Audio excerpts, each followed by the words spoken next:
Salam dostlar. Bugün sizə elə bir adamdan danışacağıq ki, onun adını bəlkə də hər gün eşitmirsiniz. Amma əlinizdəki smartfondan tutmuş, otağınızı işıqlandıran lampaya qədər demək olar hər şeyi məhz ona borcluyuq. Onun adı Michael Faraday'dir. Gəlin, müasir dünyamızın bünövrəsini qoyan bu dahinin heyrətamiz hekayəsindən birlikdə səyahət edək. Yaxşı, gəlin beynimizi biraz işlədək. Bir yanda gündəlik həyatımızın ayrılmaz parçası olan bir smartfon, o biri yanda isə adi bir elektrik lampası. İlk baxışdan heç bir əlaqələri yoxdur, elə deyilmi? Bəs bu iki tamamilə fərqli görünən texnologiyanı bir-birinə nə bağlaya bilər? Cavab, inanın, sizi çox təəccübləndirəcək. Bəli, düz eşitdiniz. Sadəcə bir nəfər. Bütün bu texnologiyanın, bu rahatlığın arxasında tək bir insanın zəkası və təxəyyülü dayanır. O insan ki, müasir dünyanı demək olar tək başına formalaşdırıb. Elə isə gəlin başlayaq. O əlinizdə tutduğunuz smartfon, evdə işlətdiyiniz paltar yuyan maşın, sərinlədiyiniz ventilyator, bunların hamısının bir atası var və onun qoyduğu izlər bizim təsəvvür etdiyimizdən qat-qat dərindir. Məsələni çox sadələşdirək. Əgər bugün işığı yandırırsınızsa, telefonu enerji ilə doldurursunuzsa, deməli siz Michael Faraday'ə bir təşəkkür borcunusunuz. Evinizdəki kiçik mühərriklərdən tutmuş, bütün şəhərlərimizi enerji ilə təmin edən nəhəng elektrik stansiyalarına qədər hər şeyin təməlində onun kəşfləri dayanır. Yaxşı, bəs bu adam kim idi? Necə oldu ki, heç bir imkanı olmadan buralara gəlib çıxdı? Gəlin indi hekayənin ən başına. Bir cilçinin dükanından böyük bir laboratoriyaya uzanan o, möhtəşəm səyahətə qaydaq. Təsəvvür edin, bir gəncin demək olar ki, heç bir məktəb təhsili yoxdur.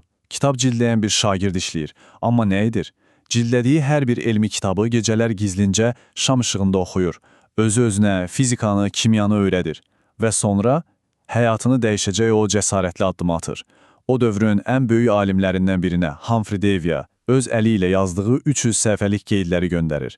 Bax, buna əsl cəsarət deyərlər. Amma hekayənin ən şok edici, ən inanılmaz məqamı hələ qabaqdadır. Hazırsınız? Bütün bu möhtəşəm işləri görən adam, yəni Michael Faraday, ali riyaziyyatı bilmirdi. Bəli, düz eşitdiniz. O mürəkkəb düsturlarla, hesablamalarla düşünmürdü.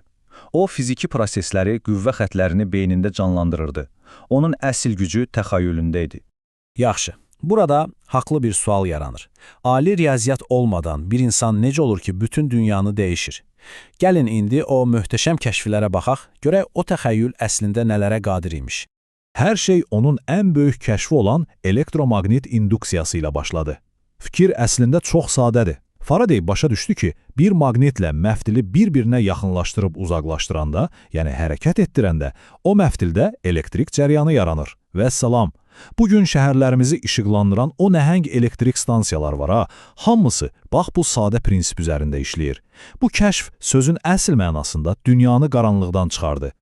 Amma Faraday bununla dayanmadı. O düşündü ki, əgər hərəkətdən elektrik yaratmaq olursa, deməli bunun əksi də mümkündür. Yəni, elektrikdən də hərəkət yaratmaq olar və beləcə tarixdəki ilk elektrik mühərriki icad olundu. Baxın, mətbəxinizdəki blender, yayda sərinlədiyiniz ventilyator, hətta müasir elektrik avtomobilləri hamısının babası məhz o ilk sadə mühərrikdir. Yaxşı, başqa bir praktiki misal. Heç ildırımlı havada təyyarədə olmusunuz. İnsana qəribə bir qorxu gəlir, düzdürmü? Amma əslində təyyarənin içi ildırımdan qorunmaq üçün ən təhlükəsiz yerlərdən biridir. Niyə?